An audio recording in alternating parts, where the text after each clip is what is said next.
안녕하세요. 저는 오늘 하루도 죽지 못해 살고 있는 한 가정의 주부입니다. 이제 제 나이도 60이 넘어가는군요. 그동안 별일 다 겪었지만 30년 전 제가 겪었던 일은 지금도 잊혀지지가 않습니다. 그때 저희 가족은 여름 휴가로 가평에 놀러 가게 되었습니다. 햇볕이 좋은 맑은 날씨에 길거리에 팔고 있는 옥수수를 사서 먹으며 즐거운 휴가의 분위기를 느끼면서 펜션에 도착을 했습니다. 간단하게 짐 풀고 물놀이를 즐기며 놀다 보니 하루가 빠르게 흘러가 어둑해지는 저녁이 되었습니다. 남편은 저와 딸이 맛있게 먹을 수 있도록 숯불에 고기를 굽기 시작했고 저는 된장찌개와 딸이 먹을 수 있는 햄도 구우면서 배고프다는 딸 입에 밥과 햄을 쏙 넣어주었네요. 그렇게 배부르게 저녁 식사를 마쳤고 저희 가족은 잠시 소화도 시킬 겸 동네 한 바퀴를 돌고 있었는데 가로등 불빛에 보이는 한두 방울의 빗방울이 떨어지는 게 보이기 시작하자 하늘을 보니 몇 분 전까지만 해도 하늘을 빼곡히 채운 별빛들은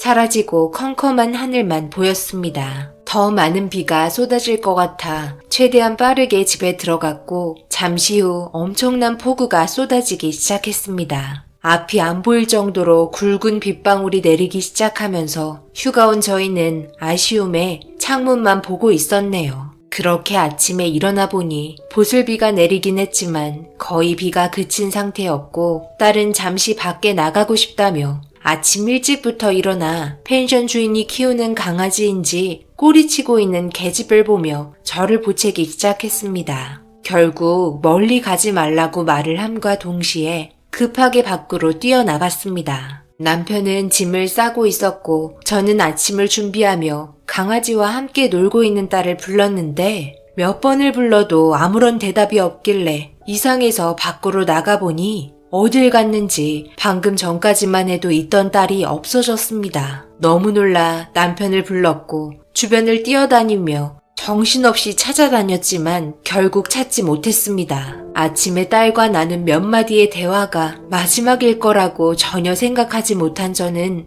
오열하다 정신을 잃었고 결국 그때 당시 6살이었던 딸은 저희 곁으로 다시는 돌아오지 못했습니다. 너무 큰 충격으로 제정신이 아닌 세월을 살아온 저와 남편은 언젠가는 찾겠지, 언젠가는 만날 날이 있겠지 생각하며 희망을 가지고 하루하루 버티면서 살아왔습니다. 그렇게 살아오다 보니 어느덧 30년이라는 시간이 지나버렸습니다. 그만큼 저와 남편도 세월 앞에 장사 없다고 60대가 되어버렸네요. 그러면서 시간이 흐른 만큼 딸에 대한 기억도 희미해지고 그리움의 감정도 무뎌지고 있었습니다. 지금 만나게 된다면 40을 바라보고 있을 나이일 텐데 존재를 알 수 없으니 생각하면 할수록 가슴이 미어져 왔네요. 그렇게 언제 올지 모르는 딸을 기다리며 삶을 살아오고 있는데 갑자기 저희 집 문을 누군가 두드리기 시작했습니다. 저녁밥을 차리고 있던 남편과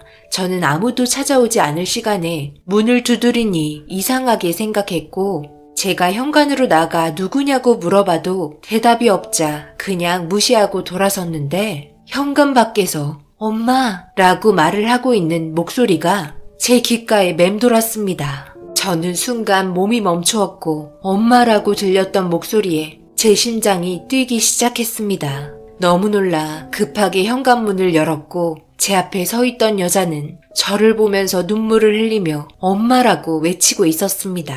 갑작스럽게 저희 집에 찾아온 여자를 보곤 당황도 하였고 긴가민가한 상태로 아무 말 없이 얼굴을 보고 있는데 뒤이어 남편도 달려나오자 남편을 보고 아빠라고 말을 하며 눈물을 흘리고 있었습니다. 현관 앞에 우두커니 서 있게 할 수 없어 일단 집으로 들어오게 했고 마침 저녁을 먹으려고 준비하고 있었기 때문에 셋이서 저녁을 먹게 되었습니다. 남편과 저는 너무 놀라 셋이서 밥을 먹고 있으면서도 너무 얼떨떨했고 일단 밥부터 먹고 천천히 대화해보기로 했습니다. 밥이 코로 들어가는지 입으로 들어가는지 모를 정도로 딸이라고 찾아온 여자의 얼굴을 보느라 정신이 없었고 그렇게 식사를 마치고 과일을 먹으며 하나하나 물어보기 시작했습니다. 우리 집은 어떻게 알고 찾아온 거니? 지금까지 이사 안 간 이유가 언젠가는 찾아오겠지 생각하며 기다리긴 했는데 지금은 예전의 기억이 잘 떠오르진 않지만 엄마랑 어렸을 때 펜션에 놀러가서 강아지랑 놀고 싶다고 말했는데 그때 옆에 지나가는 강아지 보고 뒤따라 가다가 산속으로 들어가게 되면서 길을 잃어버렸어요.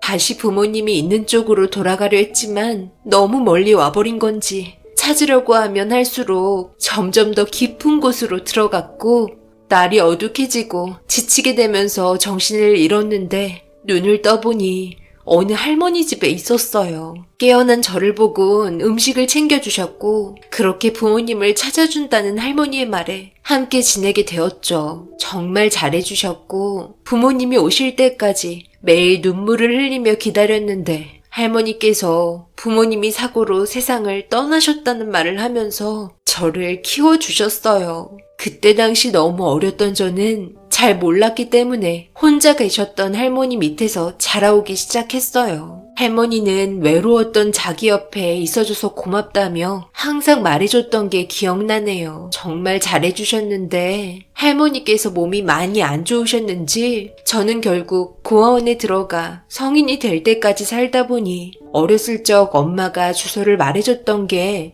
어렴풋이 성수동이라는 동네와 저희 집이 흰색 주택으로 되어 있다는 것만 기억해 시간이 될 때마다 그런 곳 위주로만 돌아다니면서 동네 주민분들 중 연세 드신 분들에게 돌아가신 부모님 관련된 소식을 듣고 싶어 물어보며 돌아다니며 세월을 보냈는데 동네 주민분들과 대화를 하던 중 그때의 일들을 기억하고 계시는 할머니를 만나게 되면서 부모님께서 살아계시다는 말을 듣게 되었고 여기까지 오게 되었어요. 이 말들을 듣고 있는데 저는 눈물을 흘리고 말았습니다. 과거의 상황들이 하나도 틀리지 않았습니다. 그렇게 바라던 딸의 얼굴을 볼 수 있었다는 거에 너무 감사했습니다. 동네 주민분들이야 워낙 저희 가정사를 잘 알고 계신 분들이 몇 분 있었기 때문에 그분들 중 한 분과 만나게 된 것 같아 너무 감사했습니다. 더 이상 다른 건 물어볼 필요도 없었습니다. 과거의 일들이 모두 생생하게 떠오르기 시작했고 그때의 미안함 때문에 저는 제 딸의 손을 잡고 고개를 떨구며 아무 말도 할 수가 없었습니다. 오랜 세월이 흐른 만큼 어색함도 교차했고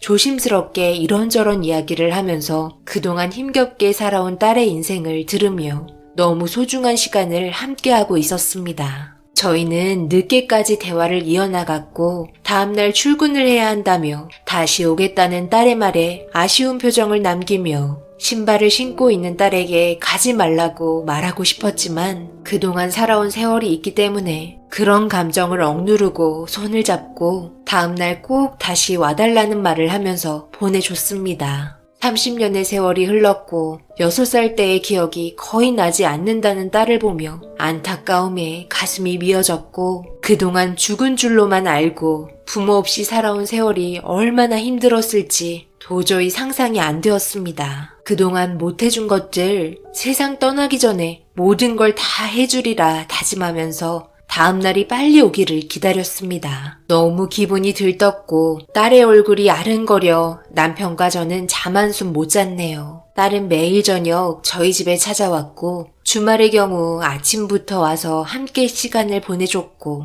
마음이 너무 앞선 저는 그동안 해주지 못했던 것들 해주려고 모든 걸 다 내어주었습니다. 힘들게 일하며 퇴근 시간에나 볼 수 있는 게 싫어 해줄 수 있는 게 금전적으로 지원해주는 것밖에 없어 딸에게 카페 하나 차려줬고 매일을 카페에서 시간을 함께 보냈네요. 그리고 살던 집에 어렸을 적 딸의 방을 다시 리모델링해서 모든 걸 다시 새롭게 시작하며 서로가 점점 안정이 되고 자리가 잡힌 줄 알았는데 하나의 문제가 있었습니다. 예전부터 만나왔다던 남자가 있는데 정리했다고 말은 했지만 밤늦게 전화 오고 밖에서 통화하고 싸우는 소리가 들리다 보니 신경에 거슬리기 시작했습니다. 그런데 저녁에 볼일을 보고 카페에 들어갔는데 딸이 말했던 그 남자와 단둘이 대화를 하고 있는 것 같았습니다. 저는 밖에서 그 남자가 나오기만을 한참 동안 기다렸고 밖으로 나오자마자 그 남자에게 다가가 경은이 엄마라는 말을 하면서 따로 대화하기를 원한다며 다른 카페로 자리를 옮겼습니다. 그리고 딸에게 빚이 있다는 걸 듣게 되면서 갚지 않고 계속 도망치길래 정신적으로 너무 힘들다며 나중에 자기도 무슨 짓을 저지를지 모르니 엄마라면 대신 빚을 갚아달라고 저에게 화를 내기 시작했습니다. 이런 문제를 30년 만에 만나게 된 부모에게 말하지 못한 건 당연하다고 생각해 이 남자에게 빌린 돈 1억을 대신 갚아줬습니다. 경은이와 결혼할 줄 알고 장사한다는 거 모자란 보증금 빌려줬는데 나중에 원금까지 다 까먹었다며 돈은 받았으니 다시는 찾아오지 않겠다는 말을 하면서 상황을 마무리 지었습니다. 이런 문제로 인해 얼마나 불편하고 힘들었을지 생각하니 너무 마음이 아팠습니다. 집에서 저는 자연스럽게 이런저런 이야기하면서 상처되지 않을 선에서 조심스럽게 그 남자에 대해 말을 하면서 1억을 갚아줬으니 다시는 찾아오지 않을 거라며 미안해하는 딸을 다독여줬습니다. 30년의 세월 동안 부모 없이 살아보겠다고 발버둥 치다가 이런 일들이 발생된 것 같아 마음이 너무 무거웠지만 앞으로 모든 일이 잘 될 거라고 좋게 생각했습니다. 그런데 생각지도 못한 문제가 발생되면서 손발이 떨리기 시작했고 딸과 그 남자의 대화 속에 듣게 된 진실에 충격을 받고 말았습니다. 늦은 새벽 갈증이 나서 주방으로 내려가려고 하는데 딸이 밖으로 조용히 나가는 모습을 보게 되었고 그 남자가 아니면 통화할 일이 없을 거라 생각해 또 접근하고 있는 건가 의심스러워 조심스럽게 현관 앞에서 통화하는 소리를 듣고 있었습니다. 야, 1억 그거 먹고 나르지 마라. 내가 지금 여기서 얼마나 혼신의 힘을 다해서 연기하고 있는지 알아? 여기 완전 부자인 거 알지? 이 집이며 돈이며 모두 내 거가 될 거니까 조금만 기다려. 나중에 다 내 명의로 돌려달라고 말할 거야. 그때 같이 살면 되지. 좀 답답해도 기다려. 이 사람들 살면 얼마나 살겠냐? 밑작업이 얼마나 중요한지 몰라? 일단 1억 받은 걸로 생활비 좀 하고 있어. 그리고 나 지금 이렇게 나와서 통화하면 안 돼. 제발 전화 좀 그만해. 이러다 들키겠어. 지금 거의 마무리되고 있는데 모든 계획이 실패했으면 좋겠어? 제발 생각 좀 하고 살자. 우리 인생도 좀 펴야 할 거 아니야. 의심을 사게 되면 나중에 유전자 검사하자고 할지도 모르잖아. 그럼 빼박이야. 내가 전화할 때까지 무조건 기다려. 그럼 끊는다. 이 말들을 현관 앞에서 듣고 있는데 몸이 굳어 움직이지도 않았습니다. 저는 몸을 피할 힘도 없어 딸이 보이지 않는 곳에 주저앉아 숨었고 방에 들어간 모습을 확인한 후 저도 힘들게 방으로 들어갔습니다. 도저히 믿을 수 없는 말들을 듣게 되면서 무서움에 자고 있는 남편을 깨워 이 사실을 말하려 했지만 받아들이기가 너무 힘들었네요. 그만큼 기다려온 딸인데 아니었다고 돈 때문에 접근한 거라고 말을 하면 분명 쓰러지고 말 겁니다. 저도 지금 힘겹게 정신 붙들고 있는데 혈압이 높은 남편은 아마 이번 일이 밝혀지면 세상을 떠날 수도 있을 것 같다는 불안감에 모든 상황 조용히 해결해야겠다 생각했고 다음날 남편과 저에게 애교 부리며 딸 행세를 하고 있는 의문의 여자에게 아무렇지도 않게 평상시 때처럼 행동했습니다. 이 여자가 계획한 것처럼 그냥 우리가 세상을 떠날 때까지 조심이라도 하면 될 것을 이런 사실을 걸려서 또 다른 상처를 줬다는 게 버티기가 너무 힘들었네요. 남편은 출근하고 의문의 여자도 카페로 출근을 했습니다. 저는 친구들 만나야 한다며 저녁에 카페에 들린다고 웃으면서 말했고 아무도 없는 집에 혼자 남아 의문의 여자 방에 들어가 바닥에 떨어진 머리카락들을 주워서 유전자 검사를 진행했습니다. 통화 속에 나온 진실에 유전자 검사할 필요도 없었지만 그래도 믿기 싫어 확인해보고 싶었습니다. 집에 돌아와 한참을 멍하니 있으면서 함께 찍었던 사진들과 추억이 모두 거짓이었다니 생각하며 핸드폰에 담긴 추억들을 보며 한참을 울었고 저녁이 되고 길 건너편에서 열심히 웃으며 일을 하고 있는 의문의 여자를 보고 있으니 그냥 이대로 살까? 딸로 받아들이고 살까? 다시 예전으로 돌아가기 싫다. 이대로 모른 척하고 살다가 세상 떠났으면 좋겠다는 생각이 들었습니다. 그토록 기다렸던 일들이고 보고 싶었던 딸이었는데 이 모든 사실이 거짓이라도 나 혼자만 사실이라고 믿고 있다면 아무렇지도 않게 살아갈 수 있을 텐데 이런 생각들로 머릿속이 복잡해졌고 결국 카페에 들어갈 수 없었습니다. 그렇게 평상시 때처럼 행동을 하면서 지내오다 보니 유전자 검사 서류가 도착을 했고 떨리는 손을 힘들게 진정시키며 뜯어보니 그 안에 있던 서류에서조차 거짓으로 말을 해주고 있었습니다. 저는 결정을 해야 했고 결국 원래 우리의 삶으로 돌려놔야겠다 생각해 퇴근하는 남편 따로 만나 차 안에서 조용히 대화를 이어나갔습니다. 그런데 남편에게 듣게 된 더 충격적인 말은 저보다 더 먼저 이 사실들을 알고 있었던 겁니다. 저희 집에 와서 살 때부터 유전자 검사를 진행했었고 사람을 붙여 모든 행동들을 다 관찰하고 있었다며 생각지도 못한 남편의 말들에 너무 놀라고 말았습니다.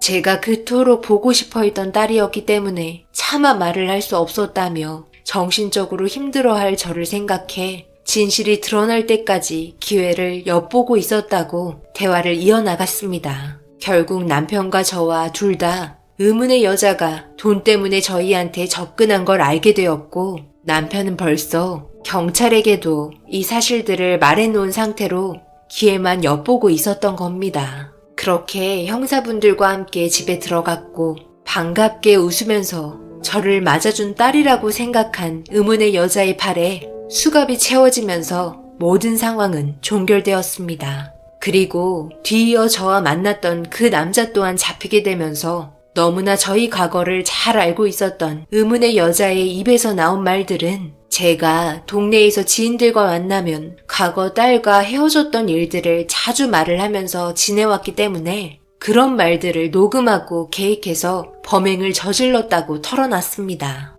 제 입에서 나온 말들로 계획했다는 거에 너무 놀랐고 그 여자와 남자는 사기죄로 구속 조치가 이루어졌네요. 과거의 아픈 기억들을 빌미로 범행을 저지르려고 계획했다는 거에 정신적으로 힘든 시간들을 보내게 되었습니다. 집에 들어와서 자식이라고 생각했던 그 여자와 함께한 허상의 흔적들을 지우면서 아직까지 돌아오지 않은 진짜 딸을 생각하며 눈물을 흘리고 말았습니다. 언젠가 분명 살아있고 엄마 아빠를 찾고 있을 우리 딸 경은아, 만약 이 사연을 접하게 된다면 꼭 연락 바란다. 보고 싶다. 그래도 세상 떠나기 전에 얼굴 한번 보고 싶구나. 어디에서 살고 있던 항상 행복하게 지내고 있길 바란다. 오늘의 사연은 여기까지입니다. 댓글로 여러분들의 생각과 조언을 남겨주세요. 저는 다음 영상으로 찾아뵙겠습니다. 감사합니다.